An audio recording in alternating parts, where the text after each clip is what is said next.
Just when the UK thought it could coast into calmer economic waters, Donald Trump drops a bombshell, and suddenly, Downing Street is in full-blown damage control. There's panic brewing behind the scenes, recession fears hitting a new high, and the government's so-called economic stability plan is starting to look like a house of cards. What's Trump done this time? Why is number 10 quietly admitting the UK is about to take a major hit? And where on earth is Keir Starmer in the middle of all this? Let's break down what's happening, and why this could be the moment everything changes. But first, hit the like button and subscribe to the channel for more. Just a quick one to say we have new Liber t-shirts available on our website. You can check the link in the description or go to BritishStand.com. Things just got a lot more serious, and it looks like Keir Starmer and Downing Street are scrambling. Why? Because Donald Trump has just pulled the pin on a trade grenade that could explode right in Britain's face. Trump's so-called Liberation Day tariffs are real, and they're coming. And yes, Britain will be impacted. That's not speculation, that's straight from the Prime Minister's office. Just hours after trying to paint a rosy picture of an economic prosperity deal with the United States, Downing Street quietly admitted, yeah, we're bracing for impact too. The timing couldn't be worse. New polling from YouGov shows that 53% of Britons believe we're heading straight into a recession. That's the highest number in 2 years. Meanwhile, only 3%, yes, just 3%, think we'll see any kind of booming or growing economy in the near future. That's not just pessimism, that's a crisis of confidence. And it's not just public opinion, the data backs it up. The Office for National Statistics confirmed that in the last quarter of 2024,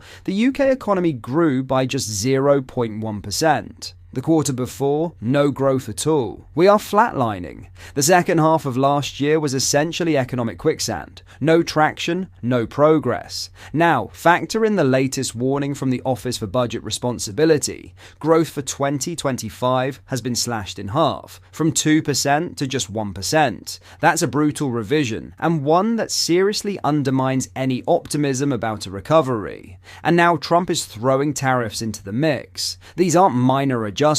These are sweeping levies that will hit vehicle imports and parts from every country, not just China or Mexico or the EU, but Britain too. Starting April 3rd, cars being exported to the US will be slapped with new taxes. Auto parts could follow in May. This isn't just a pinch, this could be a punch straight to the UK's manufacturing sector. And yet, what is the UK government doing about it? Downing Street says they're actively preparing for all eventualities. That's government speak for we don't really have a plan yet. They also claim that their trade teams are still in constructive discussions with US counterparts, but with Trump, constructive discussions can turn into chaotic proclamations in a matter of tweets. To be fair, the PM has said the UK won't just jump into a trade war, he's promised a pragmatic and clear-eyed response. But here's the thing. Trump doesn't play by traditional trade rules. This is the man who's built an entire political brand on being unpredictable and unapologetically aggressive when it comes to protecting US industries. And what's Starmer doing in all this? Honestly, no one seems to know. His office has been quiet. Suspiciously quiet. The public can feel the pressure mounting, and when over half the country expects a recession, you'd think the leader of the opposition might have something decisive to say. But so far, nothing that even remotely sounds like a plan. Meanwhile, the Chancellor is clinging to a fragile fiscal surplus that could be wiped out in an instant if these tariffs spiral into a tit-for-tat trade war. And the OBR has already warned a retaliatory move could derail the economy even further. That buffer they're banking on, gone. Just like that, let's be honest, nobody wins in a trade war. But Britain, already on the edge of recession, stands to lose more than most. Even Barclays' own strategists admit that while these tariff risks were telegraphed, no one is really ready for the broader consequences. Clouds are gathering over global growth, and the UK may be the first to get soaked. So what does this all mean? It means that under Starmer's watch, the UK is facing the double threat of economic stagnation at home and economic hostility from abroad. It means that despite promises of prosperity, our so-called allies are moving to protect their own interests, and we're being left in the dust. And it means that if this government doesn't get its act together fast, Britain could find itself not just in a recession, but in a full-blown economic storm with no umbrella in sight. In other news, millions of British households face a wave of price increases from the beginning of the month in what has been dubbed Awful April. The exact amount extra that consumers will pay depends on where they live and their personal circumstances, despite some respite, including an increase in the minimum wage and a modest rise in most benefits. Budgets are expected to be squeezed. Most households in England will face the maximum council tax increase of 4.99%. The energy price cap set by Ofgem is rising by £111, taking the average annual bill to £1,849 for a typical household. This follows increases in energy market prices, up from £1,690 in April 2024.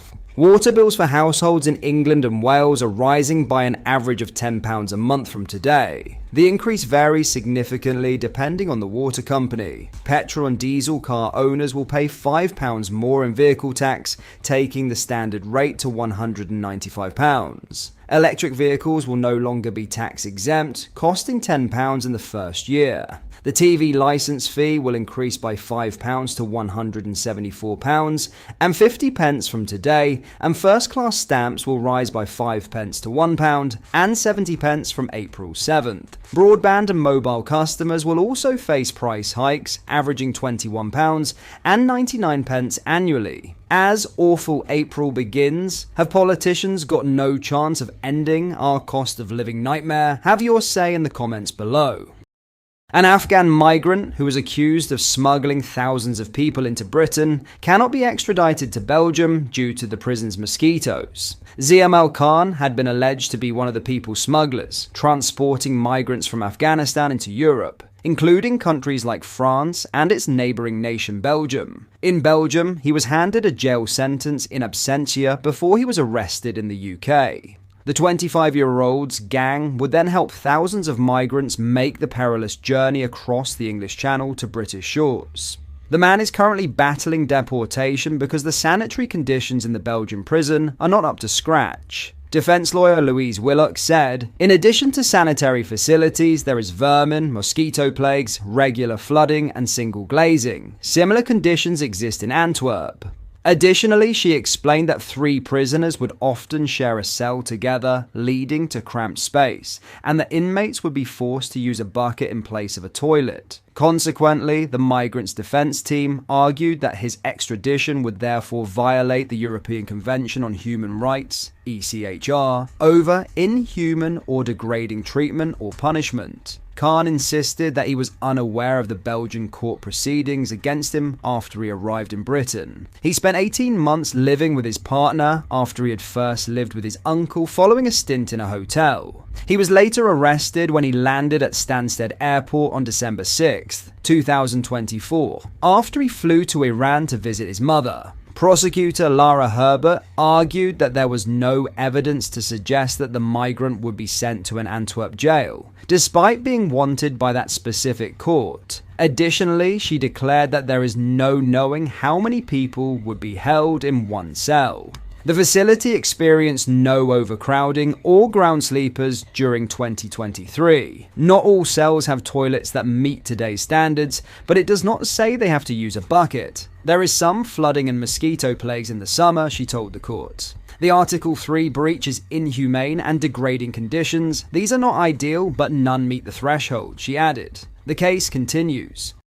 What are your thoughts on what we discussed in today's video? Let me know down in the comment section below.